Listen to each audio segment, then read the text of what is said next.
ആവശ്യങ്ങൾക്ക് അല്ലെങ്കിൽ ഒരു പൊളിറ്റിക്കൽ അജണ്ടയോടെയാണ് വരുന്നത് എങ്കിൽ പോലും അവിടെ മുൻപത്തെ ആളുകളെ സന്ദർശിക്കുന്നതിൽ സാങ്കേതികമായി നമുക്ക് തെറ്റ് പറയാൻ സാധിക്കില്ലല്ലോ. മുൻപത്തെ ആളുകൾ ചെറിയ പ്രതീക്ഷയെങ്കിലും അർപ്പിക്കുന്നത്, അതായത് കോടതിയിൽ പോയെങ്കിലും ഈ വിഷയത്തിനൊരു പരിഹാരമുണ്ടായേക്കാം, അത് സുദീർഘമാകുന്ന ഒരു നിയമ നടപടിയിലേക്കായിരിക്കാം കടക്കുന്നത്. അപ്പോൾ പോലും അവിടുത്തെ ജനതയെ അഭിസംബോധന ചെയ്യുന്നു, അവർക്ക് ആത്മവിശ്വാസം നൽകുന്ന തരത്തിൽ മന്ത്രി എത്തുന്നതിൽ തെറ്റൊന്നുമില്ലല്ലോ. എനിക്ക് ഉത്തരം പറയാമല്ലോ അല്ലേ?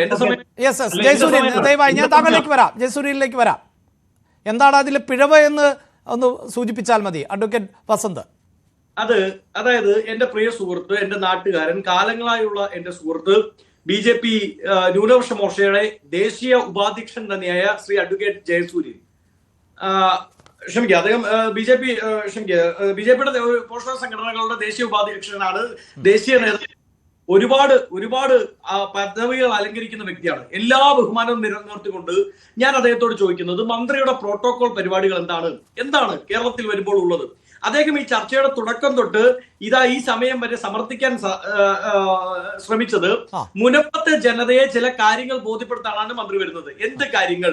2, അദ്ദേഹം പറയുന്നത് ബിഷപ്പിനെ, ബഹുമാനപ്പെട്ട ആംബ്രോസ് പിതാവിനെ നേരിട്ട് കണ്ടി അദ്ദേഹത്തിന്റെ സംശയങ്ങൾക്ക് മറുപടി കൊടുക്കും. ആംബ്രോസ് പിതാവിന്റെ സംശയങ്ങൾ ഉയർന്നു വന്നത് ഇന്ന് Q18 നമ്മുടെ സഹപ്രവർത്തക ശ്രീ അപർണ നടത്തിയ ഇന്റർവ്യൂവിലാണ്. അപ്പോ ഒരാഴ്ച മുമ്പേ പ്രിപ്പയർ ചെയ്ത പരിപാടി മന്ത്രി കിരൺ റിജിജു അറിഞ്ഞോ? അപർണ ഒരാഴ്ച കഴിയുമ്പോ ഇന്റർവ്യൂ എടുക്കാൻ പോകുമെന്നും ആംബ്രോസ് പിതാവിന് ഇത്ര സംശയങ്ങൾ ഉണ്ടാകുമെന്നും അതങ്ങ് തീർത്ത് കളഞ്ഞേക്കാം എന്ന് പറഞ്ഞാണോ? 2, ഇനി മൂന്നാമത്തെ ഏറ്റവും പ്രധാനപ്പെട്ട പ്രശ്നം, കേന്ദ്രമന്ത്രി കിരൺ റിജിജു കേരളത്തിൽ വരുന്നത് BJP സംഘടിപ്പിക്കുന്ന അഭിനന്ദൻ സദസ്, ആ പരിപാടിയുടെ പേരെങ്ങനെയാണ്? അഭിനന്ദൻ സദസ്. ആ സദസ്സിൽ പങ്കെടുക്കാൻ വേണ്ടിയാണ്. ആർക്കാണ് അഭിനന്ദനം കൊടുക്കുന്നത് എന്നുള്ളത് നോക്കണ്ടേ? ഒന്ന്, ഈ വിഷയവുമായി ബന്ധപ്പെട്ട് പറഞ്ഞ ഒരു വാക്കും പാലിക്കാതെ ബില്ല് അവതരിപ്പിച്ച കേന്ദ്രമന്ത്രി കിരൺ റിജിജുവിനോ, മുൻകാല പ്രാബല്യമില്ലാതെ ബില്ല് അവതരിപ്പിച്ച കേന്ദ്രമന്ത്രി കിരൺ റിജിജുവിനാണോ നിങ്ങളുടെ അഭിനന്ദനം? അതോ സെക്ഷൻ 2A കൊണ്ടുവന്നുകൊണ്ട് ട്രസ്റ്റ് വന്നതോടുകൂടി ഈ വിഷയത്തെ, മുനമ്പൻകാരുടെ വിഷയത്തെ കൂടുതൽ സങ്കീർണമാക്കി സുപ്രീം കോടതിയും ഹൈക്കോടതിയുടെ വരാന്തകൾ കാലങ്ങളോളം അവർ കയറിയിറങ്ങി നടക്കേണ്ട അവസ്ഥയിലേക്ക് എത്തിച്ച കേന്ദ്രമന്ത്രി കിരൺ റിജിജുവിനും പ്രധാനമന്ത്രി നരേന്ദ്ര ദാമോദർ ദാസ് ഭായി മോദിക്കുമാണോ നിങ്ങളുടെ അഭിനന്ദനം? അതാണ് എന്റെ ചോദ്യം. ഇനി അഭിലാഷിന്റെ ചോദ്യം, എന്തുകൊണ്ടാണ് ഞാൻ ആ ചോദ്യം ചോദിക്കുന്നത്? അതായത് കേന്ദ്രമന്ത്രിക്ക് വിവിധ പരിപാടികളിൽ പങ്കെടുക്കാം, പ്രശ്നമില്ല. പക്ഷെ അദ്ദേഹം വരുന്നത് ഒരു പൊളിറ്റിക്കൽ പ്രോഗ്രാമിന് വേണ്ടി മാത്രമാണ്. ആ പൊളിറ്റിക്കൽ പ്രോഗ്രാം അല്ല, അതൊരു പൊളിറ്റിക്കൽ അജണ്ടയുടെ എൻകാഷ്മെന്റ് ആണ്. അതായത് ഇത്ര കാലം മുനമ്പൻ ജനതയോട് ഞങ്ങളാണ് നിങ്ങളെ രക്ഷിക്കാൻ പോകുന്നതെന്ന് പറഞ്ഞു നിർത്തിയിട്ട് ഏറ്റവും ഒടുക്കം ഒരു ബില്ല് അവതരിപ്പിച്ചതിന്റെ പേരിൽ അതങ്ങ് എൻകാഷ് ചെയ്ത് കളഞ്ഞേക്കാം, അതിന്റെ ലാഭം കൊയ്തേക്കാം എന്നോർത്തുകൊണ്ടാണ് കേന്ദ്രമന്ത്രി കിരൺ റിജിജു വരുന്നത്.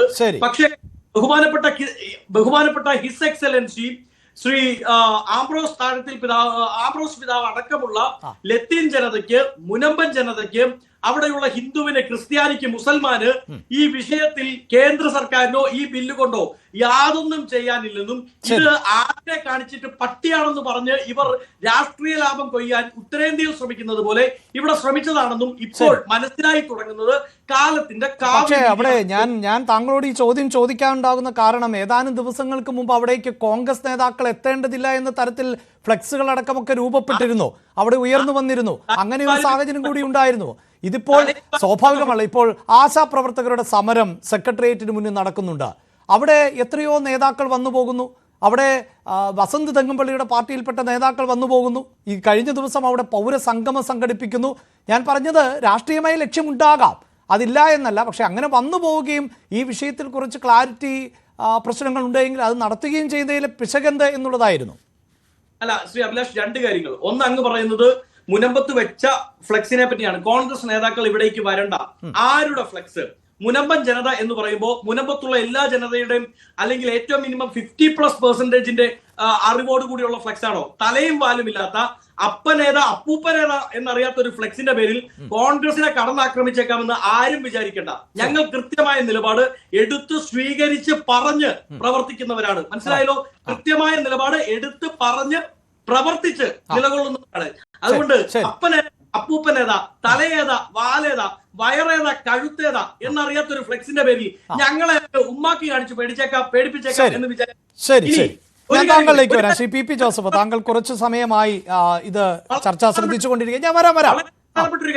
ഒരു കാര്യം, കിരൺ റിജിജു വരുമ്പോ ഇനി തൊട്ട് സെക്രട്ടറി ഹാർട്ട് ചർച്ചിന്റെ മുമ്പിൽ ഡൽഹിയിലെ പ്രധാനമന്ത്രി നേരിട്ടെത്തിയ കഴിഞ്ഞ പ്രാവശ്യം ക്രിസ്മസ് വിരുന്നുണ്ണാൻ വന്ന അതേ പള്ളി കോമ്പൗണ്ടിന്റെ വെളിയിൽ ഒരു ഓശാന ഞായറാഴ്ചത്തെ കുരുത്തോല പ്രദർശനം നടത്തണമെങ്കിൽ RSS ആസ്ഥാനത്ത് നിന്ന് ഇൻഡാസ് മേടിക്കണോ എന്നുകൂടി കേന്ദ്രമന്ത്രി കിരൺ റിജിജു കേരളത്തിലെ ക്രിസ്ത്യാനികളോട് പറഞ്ഞാൽ നന്നായി. ശരി.